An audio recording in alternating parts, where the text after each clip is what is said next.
Hi everyone, welcome to class. I'm Rabbi Dr. Oluwafemi. Today we'll be addressing the biblical Greek and we'll be discussing the topic I've captioned the verb tenses. Verb. We have 5 features of verb.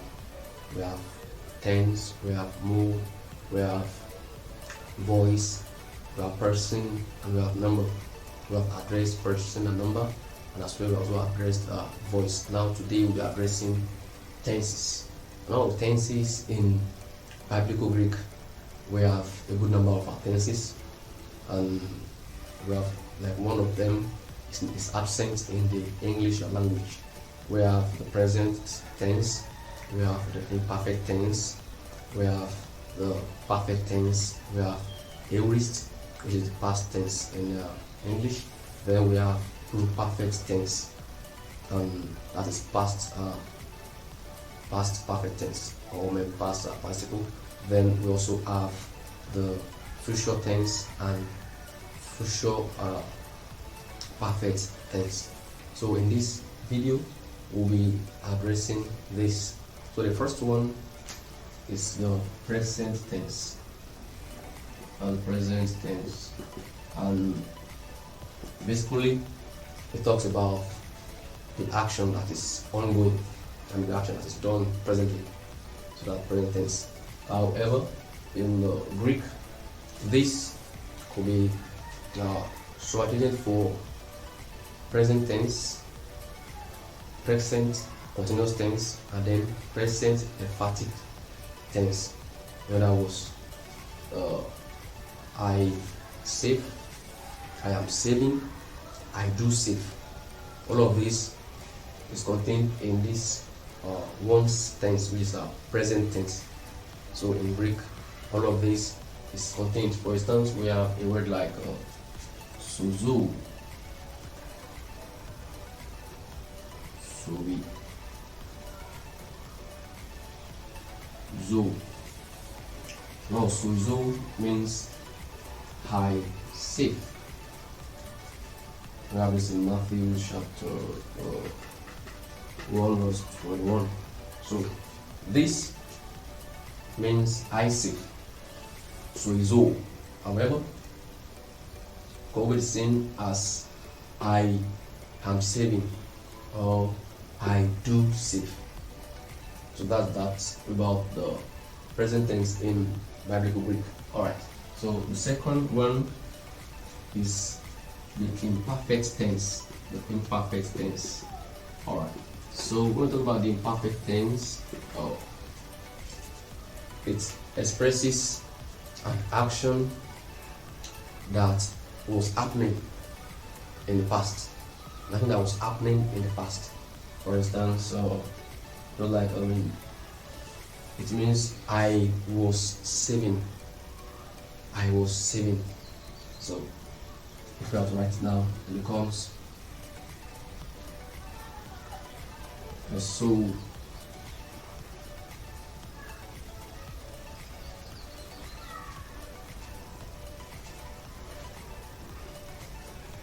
Zone. That is, I was saving.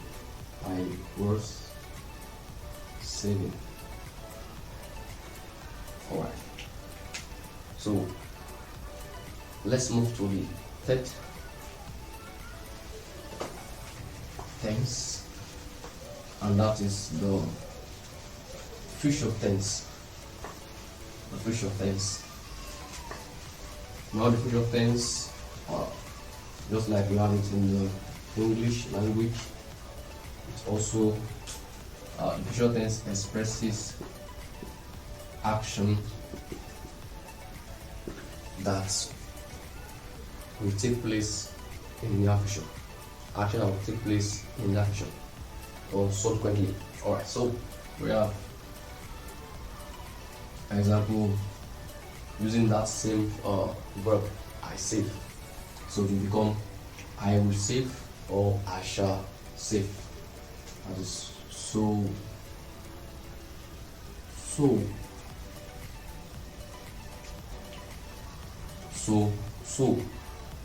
It means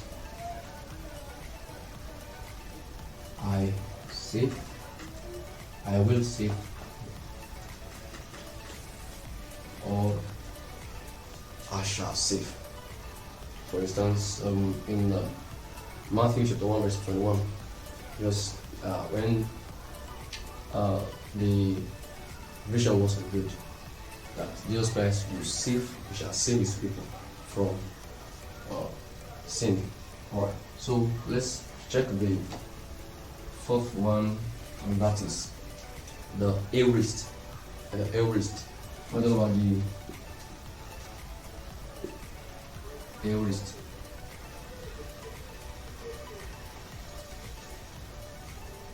What about the aorist? The aorist tense goes with, just like we have the English past tense, so it expresses actions that happened in the past. When I talk about the imperfect tense, expressing actions that was happening in the past. So this aorist explains action that happened in the past, so it was finished, happened in the past. For instance, that means, if I were to use this verb, it means I saved. I saved. The Greek word for that is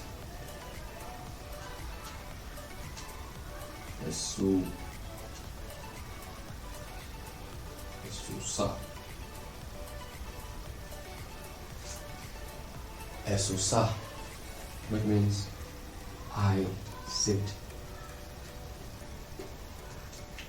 That would be aorist. Let's move to the fifth tense in biblical Greek. That's also the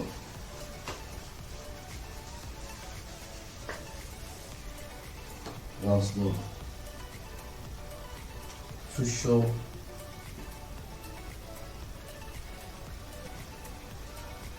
perfect tense. The future perfect tense. This is not common, and this is not common. So, however, we find it some Didaskalu expresses this. So this means it expresses an action that will be completed. Action that will be completed in the future. So then we have an example of this. That means, in English, it means I will have saved. I will have saved. And using the verb sozo to address it, it becomes say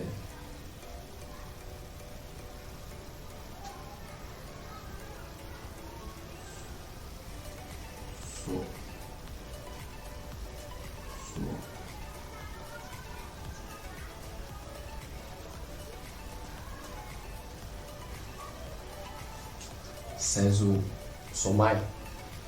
Senzu Somai. This is the capital form of sigma, so it's X. So it's Senzu Somai. That means I will have saved. This also we find this in First Thessalonians chapter 5 verse 9. I will have saved. So that's another form of tense in biblical Greek. And then we have another one. That's the flow perfect tense, which can be seen as I'm talking about the flow perfect tense.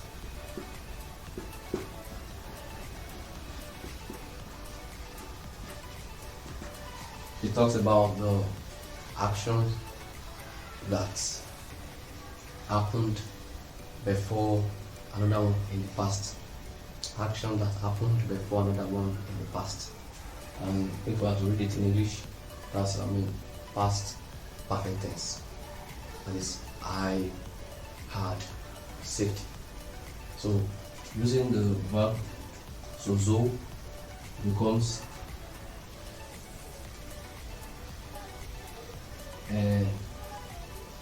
se,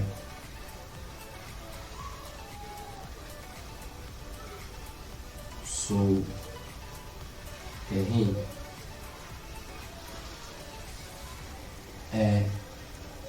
se, so, kehin.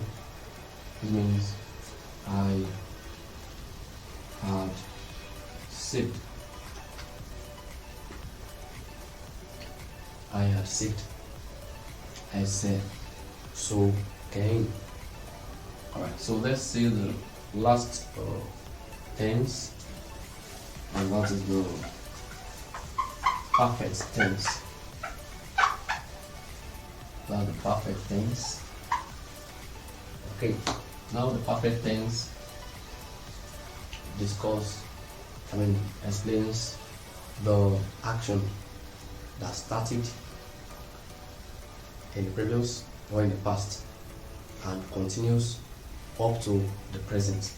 Action that started in the past but continued even to the present, and that is it means I have saved. I have saved. So writing this in biblical Greek using sozo means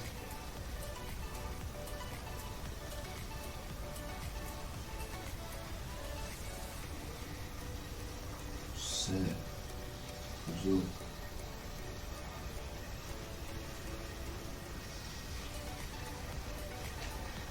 And it's se so ka.